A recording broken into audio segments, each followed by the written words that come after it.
বর্তমান পৃথিবীকে বলা হয় গ্লোবাল ভিলেজ। চাইলেই বিশ্বের এক প্রান্ত থেকে আরেক প্রান্তে ছুটে যাওয়া খুব সহজ। এই যে পৃথিবীর এত উন্নত যোগাযোগ, তা কি একদিনে হয়েছে? না, মূলত বাণিজ্যের প্রয়োজনে গড়ে উঠেছে নগর সভ্যতা আর এক অঞ্চলের সঙ্গে আরেক অঞ্চলের যোগাযোগ। ইতিহাসের নানা চড়াই উতরাই পেরিয়ে আজকের এই উন্নত আর আধুনিক সংযোগ।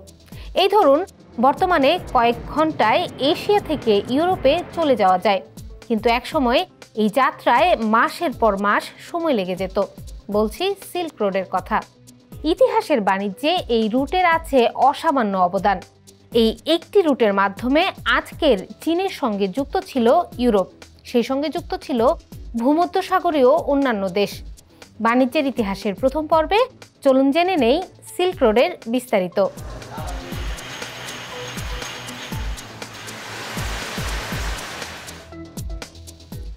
হাজার হাজার বছর পুরনো এই রোডের নামের সঙ্গে জড়িয়ে আছে সিল্ক বা রেশম কাপড়। এই কাপড় ঘিরে ইউরোপের সঙ্গে গড়ে উঠেছিল এশিয়ার, বিশেষ করে চীনের বাণিজ্য। রাজকীয় পোশাকের এই কাপড় ছিল ইউরোপীয়দের খুবই পছন্দের, তাই সিল্ক রোডের প্রধান বাণিজ্যিক পণ্য ছিল চীনের রেশম কাপড়। তবে এই যোগাযোগ বন্ধ হওয়ার কয়েকশো বছর পর নামকরণ হয় এই রোডের। 1877 সালে জার্মান ভূতত্ত্ববিদ ও পর্যটক ফার্ডিনেন্ড ভন রিথোফেন এর নাম দিয়েছিলেন সিল্ক রুট, যা সিল্ক রোড নামেও পরিচিত।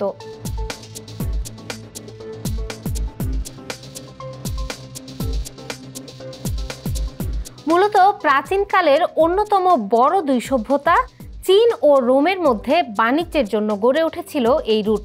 তবে শুধুমাত্র একটি রাস্তা নিয়ে সিল্ক রোড গড়ে ওঠেনি, অনেকগুলো সড়ক বিভিন্ন জায়গায় মিলিত হয়ে গড়ে ওঠে এই রুট।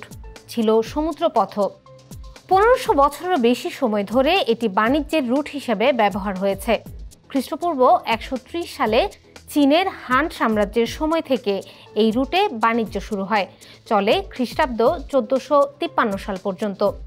অটোমান সাম্রাজ্যের সঙ্গে চীনের ব্যবসা বন্ধ হয়ে গেলে এই রুটের বাণিজ্যে ভাটা পড়ে।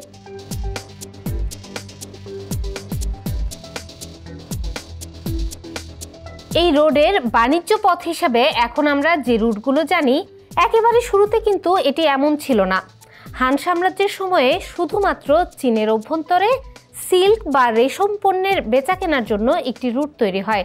তবে মধ্য চীন থেকে দেশটির পশ্চিমে সহজে পণ্য পরিবহনের জন্য পারস্যের সঙ্গে কূটনৈতিক সম্পর্ক স্থাপন করেছিলেন হান সম্রাট, যার মাধ্যমে রয়্যাল রোডের সঙ্গে যুক্ত হয় চীনের ওই রুট।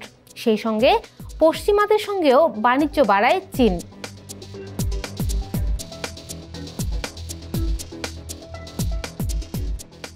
এদিকে হান সাম্রাজ্যেরও 300 বছর আগে তৎকালীন পারস্য আর বর্তমান ইরানে দ্য রয়্যাল রোডের যাত্রা শুরু হয়। ইরান থেকে তুরস্ক পর্যন্ত এই সড়কের মূল বাণিজ্য পথ ছিল 2000 মাইল বিস্তৃত। সেই সময় এই রুটের সঙ্গে ছোট ছোট রাস্তাও যুক্ত হয়, যা ভারতীয় উপমহাদেশ ও উত্তর আফ্রিকার সঙ্গেও যুক্ত ছিল। অন্যদিকে রয়্যাল রোডের মাধ্যমে সিল্ক রোড ক্রমে মধ্য এশিয়ার অনেক রাজ্যের সঙ্গে মিলে যায়, প্রবেশ করে ভারতেও।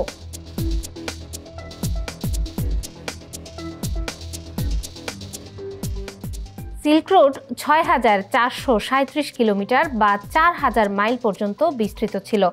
এশিয়ার সবচেয়ে বড় গোবি মরুভূমি ও পামির পর্বত সহ পৃথিবীর গুরুত্বপূর্ণ জনপদ দিয়েছিল এই রোডের যাত্রা। তবে অনেক বন্ধুর পথ পাড়ি দিয়ে বাণিজ্য করতে হতো সেই সময়কার বণিকদের।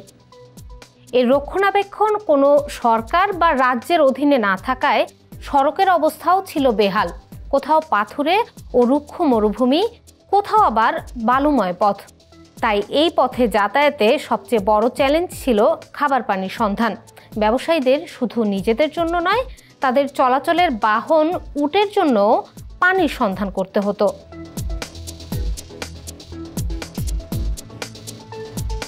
তবে সময়ের সঙ্গে এই সমস্যার সমাধান হতে থাকে। এই বণিকদের খাদ্য, পানি ও বিশ্রামের ব্যবস্থার জন্য ধীরে ধীরে সরাইখানা চালু হয়।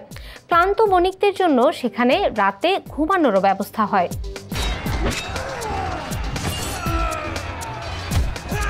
এই রুটে চলাচলের আরও একটি বড় চ্যালেঞ্জ ছিল ডাকাতের হামলা। জনবসতি না থাকায় বেশিরভাগ এলাকা ছিল ডাকাতদের দখলে, তাই বণিকদের জন্য ডাকাতের হামলা ছিল খুবই সাধারণ ঘটনা। ডাকাতের কবলে পড়লে মূল্যবান মালামাল তো বটেই, হারাতে হতো প্রাণও। নিজেদের রক্ষা করতে ব্যবসায়ীরা কাফেলা করে একসঙ্গে চলাফেরা করতেন। তাদের চলাচলের প্রধান বাহন ছিল উট, তবে অন্যান্য প্রাণীও বাহন হিসেবে ব্যবহার হতো। এদিকে এই সিল্ক রোডের আওতায় ছিল সমুদ্রপথ। ভারতীয় উপমহাদেশ, আরবের উপদ্বীপ ও আফ্রিকার পাশ দিয়ে এই জলপথের যাত্রাও সহজ ছিল না। প্রাকৃতিক দুর্যোগের পাশাপাশি ছিল জলদস্যু আতঙ্ক।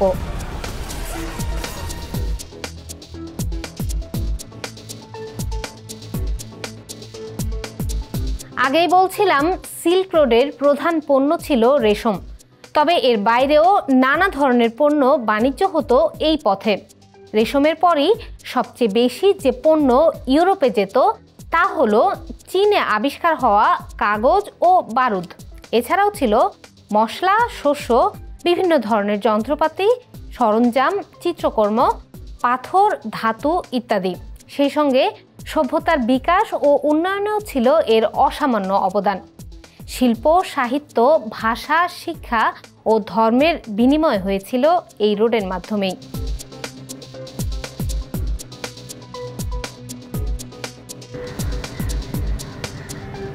পুরনো এই যোগাযোগ নেটওয়ার্ক একবিংশ শতাব্দীতে এসে বাণিজ্যের নতুন দ্বার হতে চলেছে। জল, স্থল ও রেলপথে এশিয়া ও ইউরোপের সঙ্গে সংযোগ স্থাপন করতে 2013 সালে নতুন সিল্ক রোড প্রকল্প হাতে নেয় চীন, যার নাম দেওয়া হয়েছে ওয়ান বেল্ট ওয়ান রোড বা রোড অ্যান্ড বেল্ট ইনিশিয়েটিভ। প্রকল্পের মোট ব্যয় $1 ট্রিলিয়ন। এর মাধ্যমে 65টি দেশের সড়ক, রেল ও বন্দর উন্নয়ন করবে চীন।